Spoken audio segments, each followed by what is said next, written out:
Times में खुशामदीद। मुसलमानों में जो मजहबी शख्सियात होती है, जो रिलीजियस पर्सनालिटीज़ होती है, उनमें से किसी को मौलाना कहा जाता है, किसी को इमाम कहा जाता है, किसी को हाफिज़ कहकर पुकारा जाता है, किसी को कारी कहा जाता है और किसी को मुफ्ती कहा जाता है, किसी को काजी कहा जाता है। उनमें कोई और अहम होता है तो उनको मुफ्ती आज़म का टाइटल दिया जाता है, काजी उल क़ुज़ात के लक़ब से नवाजा जाता है। जो हिंदू धर्म है, जो सनातन धर्म है, वहाँ भी कई सारे ओहदे हैं मजहबी शख्सियात के लिए, धार्मिक शख्सियात के लिए। जैसे हिंदू धर्म में किसी को पुजारी कहा जाता है, किसी को पंडित कहा जाता है, किसी को महामंडलेश्वर कहा जाता है और किसी को शंकर आचार्य कहा जाता है। हिंदू धर्म में जो सबसे बड़ा ओहदा है, जो सबसे बड़ा टाइटल है, वह शंकर आचार्य का। और शंकर आचार्य हिंदू धर्म में एक नहीं बल्कि कई सारे होते हैं। बहुत सारे लोग हिंदू धर्म में अपने आप को शंकर आचार्य लिखते हैं, शंकर आचार्य बताते हैं, लेकिन हिंदू धर्म के मुताबिक, हिंदू धर्म की रीति रिवाज के मुताबिक 4 शंकर आचार्य ही ऑथेंटिक माने जाते हैं, वही असल होते हैं और वही फैसला करते हैं कि हिंदू धर्म में क्या होना चाहिए, क्या नहीं होना चाहिए, क्या सही है, क्या गलत है। और ये जो 4 शंकर आचार्य होते हैं, 4 मठों के जिम्मेदार होते हैं। हिंदू रीति रिवाज के मुताबिक हिंदुस्तान में 4 मठ पाए जाते हैं और ये चारों मठ हिंदुस्तान की 4 सिमतों में हैं, एक ईस्ट में, एक वेस्ट में, एक नॉर्थ में, एक साउथ में। और ये चारों सिमत, ये कह लीजिए ये जो चारों इलाका है, यही पूरे हिंदू रीति रिवाज का, हिंदू धर्म का, सनातन धर्म का फैसला करता है।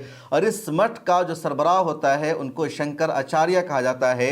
अब इनका एक जो मठ है वो उत्तराखंड में पाया जाता है, जो नॉर्थ का सबसे बड़ा मठ माना जाता है और वहाँ के सरबराह को, धर्म गुरु को शंकर आचार्य कहा जाता है। इसी तरह इनका एक मठ उड़ीसा में पाया जाता है जो पुरी मठ के नाम से मशहूर है और वहाँ के सरबराह को शंकर आचार्य कहा जाता है, जो ईस्ट का इनका सबसे अहम मठ माना जाता है। उसके बाद इनका एक मठ साउथ में पाया जाता है जो श्रृंगर शारदा पीठ है और वो कर्नाटक में पाया जाता है, जिसको आप साउथ का मठ कह सकते हैं और वहाँ के सरबराह को शंकर आचार्य कहा जाता है। और एक मठ इनका वेस्ट में है जो गुजरात में पड़ता है और वो गोवर्धना मठ कहलाता है, वहाँ के सरबराह को भी शंकर आचार्य कहा जाता है। तो ये 4 मठ है जो चारों सिमतों में है। जो साउथ का मठ है वो श्रृंगरा शारदा पीठ है यानी कर्नाटक का। जो वेस्ट का मठ है इनका वो है द्वारका शारदा पीठ जो गुजरात में पड़ता है।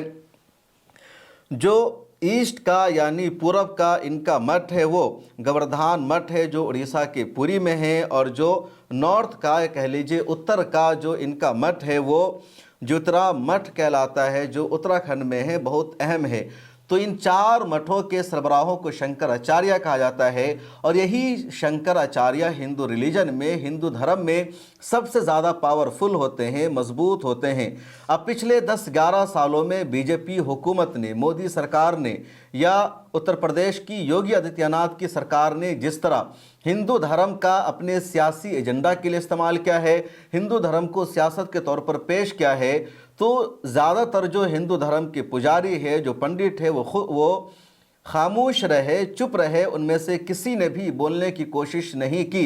अगर कुछ ने बोलने की कोशिश की, कुछ ने आवाज़ उठाई, कुछ ने बताया कि हिंदू धर्म ये कहता है, ये सही है, ये गलत है, जो कुछ किया जा रहा है आरएसएस की तरफ से या बीजेपी की तरफ से वो सनातन धर्म के ख़िलाफ़ है, रिलीजन के ख़िलाफ़ है, तो उनको खामोश करा दिया गया, उनको चुप करा दिया गया। बाद में वो नज़र नहीं आए, मीडिया में आकर बोलते थे, उसके बाद उन्होंने अपना अलग रास्ता अपना लिया। लेकिन पिछले 10-11 सालों में एक ऐसी आवाज़ रही है हिंदू धर्म के मानने वालों की तरफ से, सनातन धर्म के मानने वालों की तरफ से, जिसको मीडिया में जगह मिलती रही है, जिसने सरकार को हिलाने का काम किया है, जिसने सरकार को एक्सपोज किया है, और वो है अभी मुक्तेश्वरानंद जो उत्तराखंड के मठ के शंकर आचार्य है। और क्योंकि एक मठ के शंकर आचार्य है तो इनका कद हिंदू रिलीजन में बहुत बड़ा है, कोई छोटा कद नहीं है, बहुत बड़ा कद होता है कि कोई एक मठ का शंकर आचार्य हो और वो सरकार के ख़िलाफ़ बोले। पिछले दिनों में जिस तरह अयोध्या में राम मंदिर का अचानक इफ्तिताह कर दिया गया, दूसरे मामले हुए, तो स्वामी अवि मुक्तेश्वरानंद ने खुलकर आवाज़ उठाई। इनका नाम बोलने में अगर कुछ गलती हो रही हो तो माफ़ कीजिएगा, इनका नाम बड़ा टफ है, मुश्किल है, लेकिन मैं फिर भी तलफ़्फ़ुज़ कर रहा हूँ। तो बहरहाल शंकराचार्य स्वामी अवि मुक्तेश्वरानंद ने हमेशा आवाज़ उठाई है, खुलकर बीजेपी के ख़िलाफ़ बोला है, योगी आदित्यनाथ के ख़िलाफ़ बोला है, सरकार को एक्सपोज किया और बताया कि ये लोग हिंदू धर्म के नाम पर जो कुछ कर रहे हैं ये हिंदू धर्म के ख़िलाफ़ कर रहे हैं, सनातन धर्म के ख़िलाफ़ कर रहे हैं। ये हिंदू धर्म नहीं कहता, ये सनातन धर्म नहीं कहता। पिछले दिनों तो बाज़ाब्ता इन्होंने धरना दे दिया था और उत्तर प्रदेश की सरकार हिल गई थी और लगातार शंकराचार्य जी को मीडिया में जगह मिल रही थी, सरकार की बदनामी हो रही थी। हिंदू धर्म के मानने वाले ही आपस में लड़ रहे हैं, एक दूसरे के खिलाफ बोल रहे हैं, कौन सही है कौन गलत है ये फैसला करना मुश्किल हो गया था। जो सच्चे हिंदू धर्म के जानकार हैं, मानने वाले हैं, वो शंकराचार्य को सपोर्ट करने लगे थे। और अब 2 दिन पहले अचानक ये खबर आती है कि जो शंकराचार्य हैं, जो उत्तराखंड के मठ के सरबराह हैं, उन पर रेप के इल्ज़ाम में, सेक्सुअल हरासमेंट के इल्ज़ाम में एफआईआर दर्ज हो गई है और कहा जा रहा है कि इन्होंने नाबालिग लड़कों के साथ सेक्स किया है, सेक्सुअली उनको हरासमेंट किया है। इनकी रिकॉर्डिंग मौजूद है, कैसेट मौजूद है और इनके खिलाफ मुकदमा चलाया जाएगा, इनको जेल भेजा जाएगा। अचानक एफआईआर दर्ज की जाती है और उसके बाद एक नया हंगामा शुरू हो जाता है, क्योंकि शंकराचार्य पिछले कई सालों से लगातार सरकार के खिलाफ बोल रहे थे, सरकार को एक्सपोज कर रहे थे और अब उनके ऊपर एफआईआर दर्ज की जाती है कि उन्होंने नाबालिग लड़कों के साथ रेप किया है, सेक्स किया है।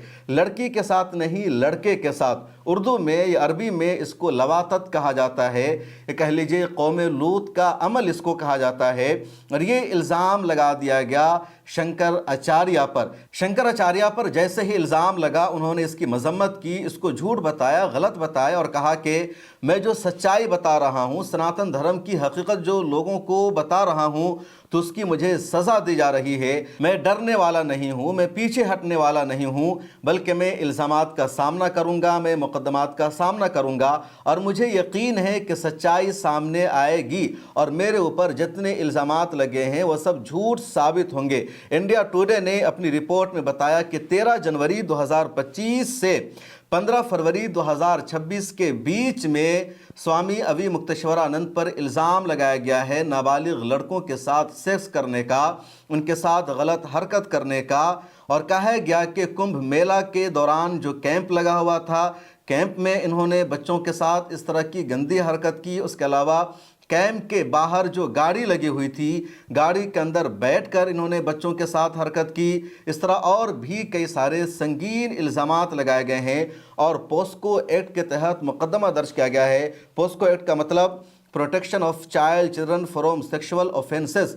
तो ये जो सीरियस एक्ट माना जाता है इंडिया में, इसके तहत स्वामी अवि मुक्तेश्वरानंद पर मुकदमा दर्ज किया गया है और कहा जा रहा है कि रिकॉर्डिंग मौजूद है, कैसेट मौजूद है और पूरी तरह इनको एक्सपोज किया जाएगा। लेकिन शंकराचार्य का साफ कहना है कि जितने इल्ज़ामात लगाए गए हैं उनका हकीकत से कुछ भी ताल्लुक़ नहीं है। मैंने योगी आदित्यनाथ की, नरेंद्र मोदी की सच्चाई को दुनिया के सामने बताया है, इनको एक्सपोज किया है, इसलिए अब ये मुझे खामोश कराना चाहते हैं, मुझे चुप कराना चाहते हैं। इधर कई सारे पंडित भी, कई सारे पुजारी भी स्वामी अवि मुक्तेश्वरानंद की हिमायत में आ गए हैं, उनके सपोर्ट में आ गए हैं और वो कह रहे हैं कि स्वामी अवि मुक्तेश्वरानंद पर जो घटिया इल्ज़ाम लगाया गया है वो सरासर झूठ है, हकीकत के ख़िलाफ़ है और ये सियासी इंतकाम है, सियासी बदला लेने की कोशिश है और इस तरह का इल्ज़ाम इन पर नहीं लगाना चाहिए। स्वामी अवि मुक्तेश्वरानंद ने मीडिया से बातचीत की है। क्या कुछ सहाफ़ियों से बातचीत करते हुए उन्होंने कहा, आप पहले सुन लीजिए। जो कहानी गढ़ी गई है वो आज नहीं तो कल, कल नहीं तो परसों झूठी सिद्ध हो जाएगी। महाराज जी आपने कहा कि आपको यूपी पुलिस के जांच पर भरोसा नहीं है, किस एजेंसी के जांच पर आपको भरोसा है? बात यह है, प्रयागराज में लगातार धरने पे बैठे रहे, ये घटना कब हो गई जो बता रहे हैं कि दो बच्चों के साथ इस तरह की घटना हो? बात यह है कि हम तो आप लोगों के कैमरों की जद में थे। जो प्रयागराज का स्थान है उस प्रयागराज में चप्पे चप्पे पर सीसीटीवी लगा है। आप लोग निकलवाइए मेला अधिकारी के यहाँ से कि कितने रुपए का सीसीटीवी खरीदा गया है और वो कितनी जगह पर लगाया गया है और उसकी फुटेज कहाँ है। तो उन्होंने तो चप्पे चप्पे पर लगा रखा था कि कुछ भी घटना होगी हम उसको वार रूम से देख लेंगे। तो उनके यहाँ तो सब रिकॉर्ड होगा ना। हमारी बस तो हमारे शिविर के अंदर नहीं खड़ी थी क्योंकि पुलिस ने जो हमारे साथ ज्यादती की उसके बाद से हम शिविर के अंदर प्रविष्ट ही नहीं हुए, बाहर ही खड़े रहे।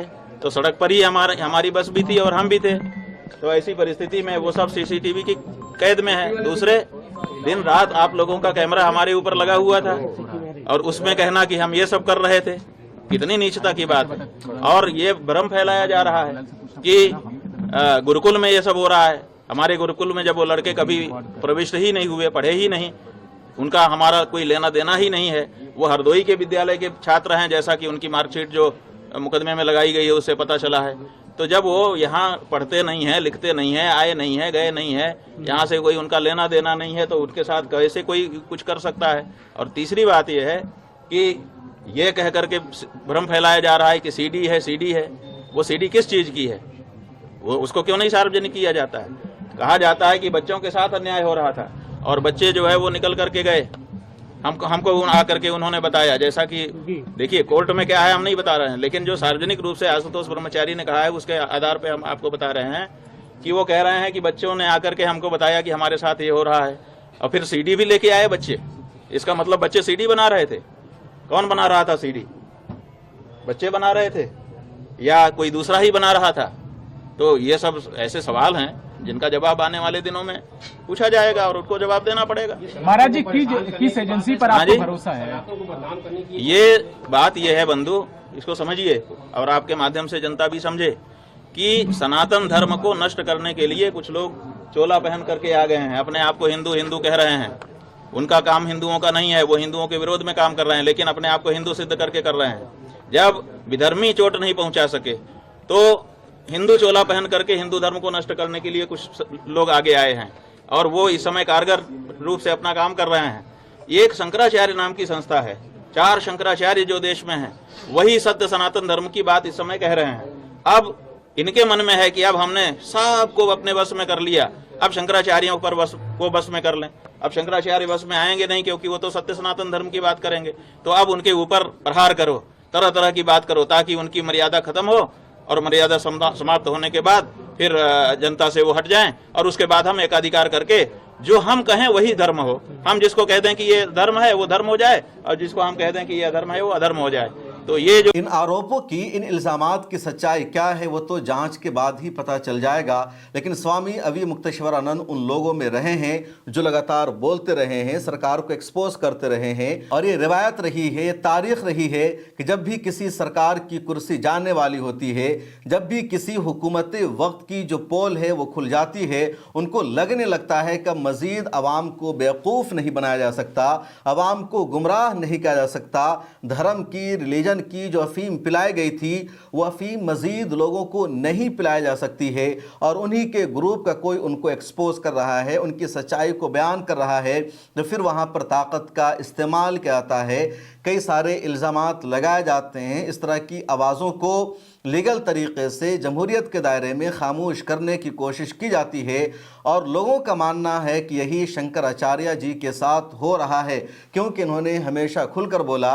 और अब सीधे इन पर इल्ज़ाम लगा दिया गया। इलाहाबाद में एक अदालत के आदेश पर इनके खिलाफ पुलिस ने FIR दर्ज की और इल्ज़ाम लगा दिया कि जनवरी 2025 से फरवरी 2026 तक इन्होंने महाकुंभ में, इसी तरह माघ मेला में, कैंप के अंदर, कैंप के बाहर गाड़ी में बैठकर नाबालिग लड़कों के साथ सेक्सुअल हरासमेंट किया। उन्होंने गंदी हरकत की, कौमे लूत के अमल को अंजाम दिया, लवातत किया। इसलिए पोस्को एक्ट के तहत मुकदमा चलाया जाएगा और अगर ये सच पाया जाता है तो इनको सज़ा दी जाएगी, इनको जेल भेजा जाएगा। फिलहाल स्वामी अविमुक्तेश्वरानंद की गिरफ्तारी नहीं हुई है। इनके अलावा इनके जो 1-2 करीबी लोग हैं उनके ऊपर भी मुकदमा दर्ज किया गया है और कहा जा रहा है कि 2-3 लोगों ने, या कह लीजिए इनके 2-3 स्टूडेंट्स ने, या जो इनके भक्त थे, उन्होंने ही शिकायत दर्ज करवाई है। लेकिन मैंने शुरू में ही बता दिया कि उमूमन इस तरह के इल्ज़ामात के पीछे साजिश होती है, मकसद होता है फंसाना, किसी को खामोश कराना। अब देखना यह है कि स्वामी अविमुक्तेश्वरानंद की सच्चाई क्या निकल कर सामने आती है, इनके भक्तों का, इनके लोगों का इनको सपोर्ट मिल पाता है या नहीं मिल पाता है। इस वीडियो में इतना ही, मुझे दीजिए इजाज़त, फिर मुलाकात होगी।